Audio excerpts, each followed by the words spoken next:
Hi everybody, my name is Angie. Welcome to my channel.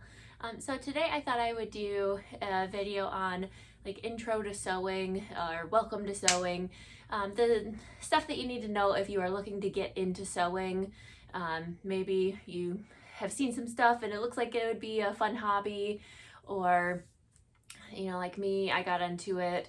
I thought it would be a cool hobby, but my both of my grandmas sewed, and it just was a way that I thought I could feel closer to them. They have both now since passed away, but my grandma, one of my grandmas made me a quilt, and I thought that that was just the coolest thing, and I loved it so much. And she used to make us clothes when we were little and stuff. So I just thought that that was so cool. I love the idea of having like just pieces of fabric that, otherwise mean nothing. It's just this piece of fabric. What am I going to do with it? And I can turn it into this usable thing. I just think that's the coolest thing.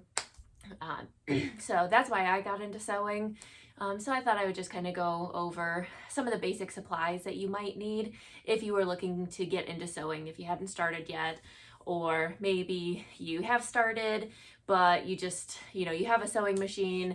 Maybe it's one that you got, or it's been, passed down to you from a parent or grandparent or something, and you're just not sure where to go from there. So I thought I would just kind of go over different types of basic supplies that you would need to get started in making stuff. So obviously you are going to need a sewing machine. The type of sewing machine that you get can vary based on what your intentions are. So if you're looking to get into something like bag making, and that is strictly all that you want to make are bags, then you can get by with a machine that just has a straight stitch and that's it. You don't need any of those other fancy stitches. They're not necessary when it comes to bag making. But if you're looking to go into clothing and making stuff like that, then some of those decorative stitches are a little bit more important. At minimum, you would need a machine that has a straight stitch and a zigzag stitch. Those are the two most important ones, because a zigzag stitch will finish off a seam and stop it from fraying, but I'll get into that later. So those are the two important stitches that you would need when looking for a new sewing machine if you were looking to start sewing. And the next thing that you will need is thread. So any thread to start off with would be fine. I started with just, the stuff that they have at Joann's, at Joann Fabrics, like the Coates and Clark or whatever that brand is. It is perfectly sufficient for when you're first starting out. Honestly, it's a fine brand either way, even if you're not just starting out. Now that I have been sewing for several years, I've found other brands of thread that I prefer for different reasons, but I do still have a lot of those threads that I first started out with, the Coates and Clark, if that's what it is, I don't know. But I still have those that I do still use from time to time just because I have them, so I'm not gonna not use them. They're perfectly fine. So you need thread, and you want to look for thread that is specific to sewing machines. There's, when you go into, I'm just assuming everybody's going into Joann Fabrics here because that was what was, the easy place for me to go when I was first getting all of this stuff.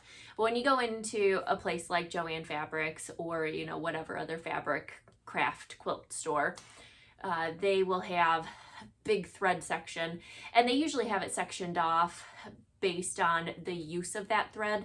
So you might have embroidery thread, which is usually a little bit finer and not as strong of a thread. It's more of a decorative thread.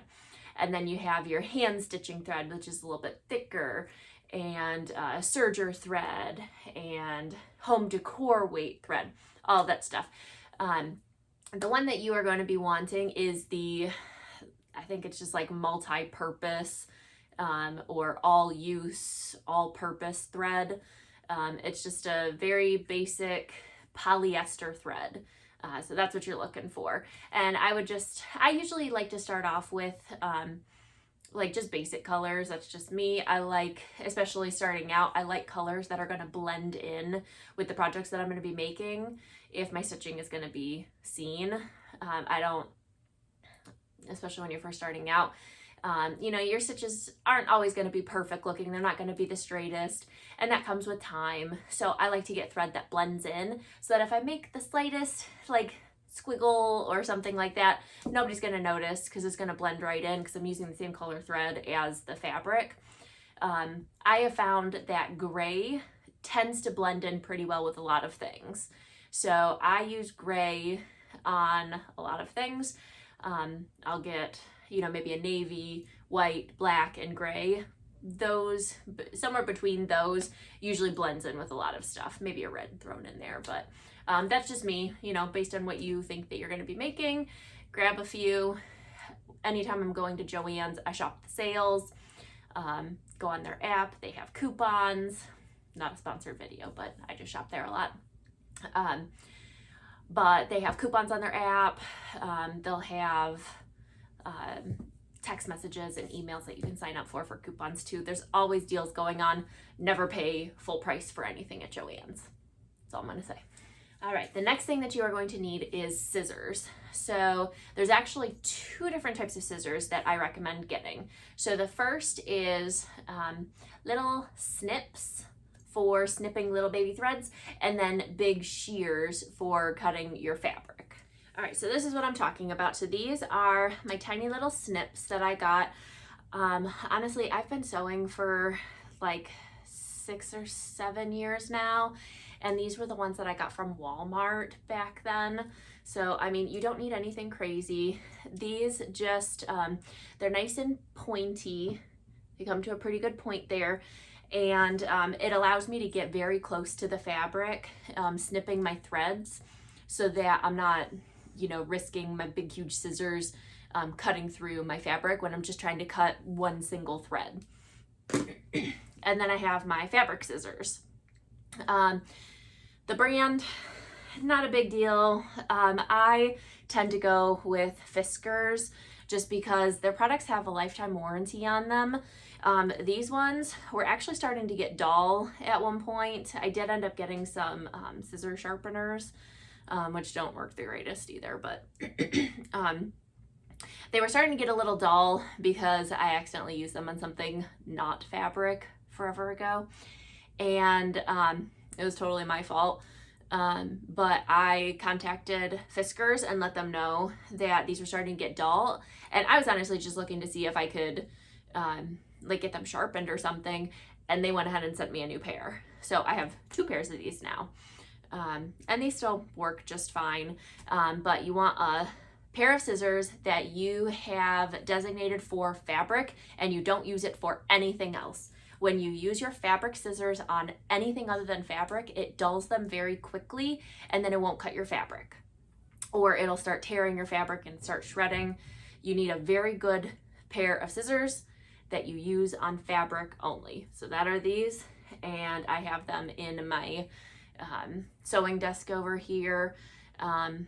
My husband doesn't mess with my stuff. I know a lot of people talk about how they have family members who go into their sewing room and steal their fabric scissors for other things.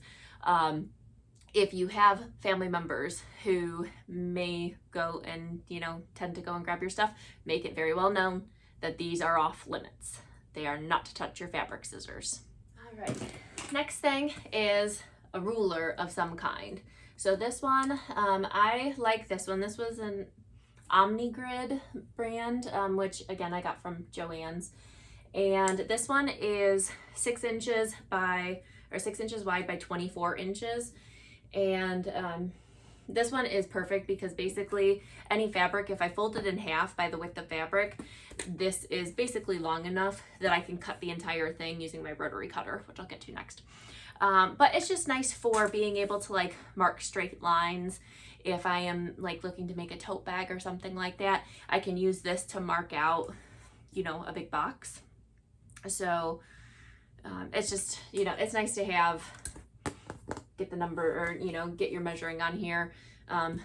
Precise measuring is important in sewing, so having a good ruler is good for that. You don't have to get one this size. A lot of people get ones, I've seen them that are 3 inches by 12 inches, so half this size.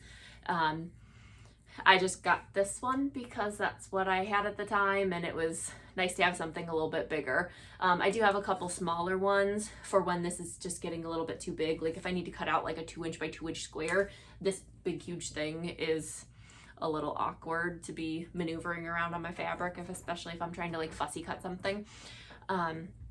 So smaller ones are good too, but you know, something to give you a straight edge that you can mark and measure. All right, now this next one is optional, but very helpful to have. It is a rotary cutter. So this one you kind of use with this, and you can take it and run it along the edge of your ruler and cut your fabric. It is very, very helpful when you are cutting a lot of straight lines and boxes. It just goes a whole lot faster to just be able to go whoosh, instead of, it's just a whole lot faster than the scissors. Not necessary if you are just starting out and you don't want to spend a whole lot of money getting into sewing. That is one thing that you can, you know, avoid buying. You don't have to get something like that right now. But again, it is nice to have. And I went with this one. Again, shop the sales. I got it when it was like 60% off or something like that at Joann's. But it's nice because the blade, if you can see, the blade is up here, the silver part. So this is a little protector. So I'm not cutting my hand now, but when I grab it and press, the blade pops out. There's some of them that you have to push a button and the blade pops out, but then the blade is permanently out, which is perfectly fine, but I'm a little accident prone. So I like this one because as soon as I let go, the protector comes back up and I don't have to risk forgetting to put the protector back out and cutting myself. You still gotta watch because you could still run over your finger, but knock on wood, I haven't done that yet. But yeah, so that's the one that I went with. And again, once again, completely optional, but very, very helpful to have. And then along with the rotary cutter, in order to save your table and to save the blade on the rotary cutter, if you're gonna go with a rotary cutter, then you also need to get a self-healing cutting mat. So again, I use a Fiskars mat on that one. It's over on my table. If you look at any of my other videos, you will see it. It's right next to my sewing machine. I, again, shopped the sales, got the biggest one that my table could fit, and it's I think it's a 24 by 36 inch. So it's a pretty good size. If I have an entire yard of fabric or a couple of yards of fabric, it does kind of trail off, and you know, it's not huge. You do have to fold fabric over to get it on there, but whatever size you can fit. You know, I've seen a lot of people working with a lot smaller, and you just kind of, you know, move it around as you need it, whatever you can, you know, get in your budget. If you're going to go for it, I would recommend getting the biggest one that you can afford and the biggest one that you can fit. It's just a lot easier. But again, rotary cutter and cutting mat, optional, not necessary when you're first getting started on sewing. I didn't get one until like a year into sewing. I just used my scissors for everything. It definitely speeds things up and makes things a lot easier, but not necessary. All right, and then other things that you are going to need are pins or clips. So depending on what I'm making, I will use one versus the other. Starting out, pins are immensely cheaper, and so that's what I started out with. They're not going to shift around or anything like that, so pins are great. But once I got more into sewing, and especially since I started selling, I had a little bit more income coming in from selling, so I could justify spending the little bit of money, although it was like $8 on Amazon for like 100 clips. And these ones are just like little things. And it just helps hold pieces of fabric together so that they're not shifting around, so that the edges stay lined up.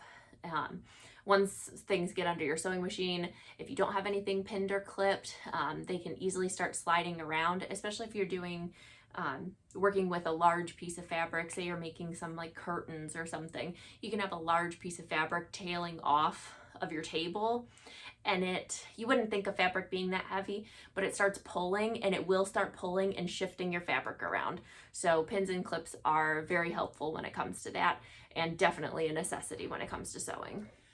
And the last thing that I can think of now, I might add more, but the last thing that I can think of at the moment is iron.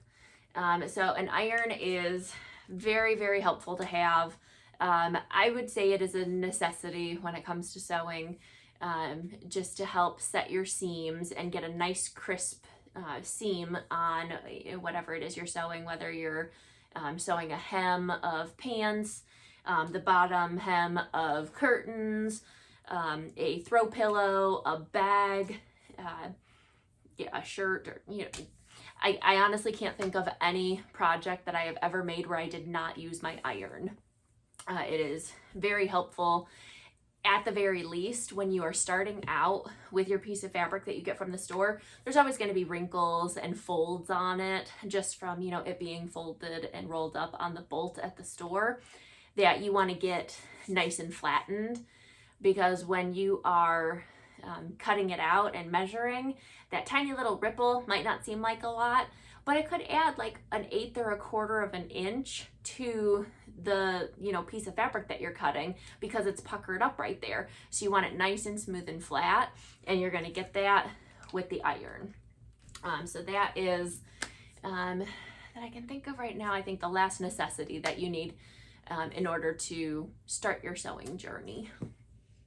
It is not a necessity, but I highly recommend a sewing buddy. This is mine. This is Penny. I ask her if she wants to go sewing, and she runs to my sewing room with me. She just likes hanging out in here. Granted, before, when I was in my basement, I think she just liked it because it was cool. Maybe that was it, but I highly recommend a sewing buddy, though. Keep you company. She likes to supervise. All right, so now you're thinking you got all these supplies, or you have a list and you're gonna go to the store and everything, but what now? You kind of know the basics of your sewing machine, but where do you get started? Basically, think of what you ultimately want to get out of sewing. So for me, I actually took a sewing class, me and a couple of my coworker friends.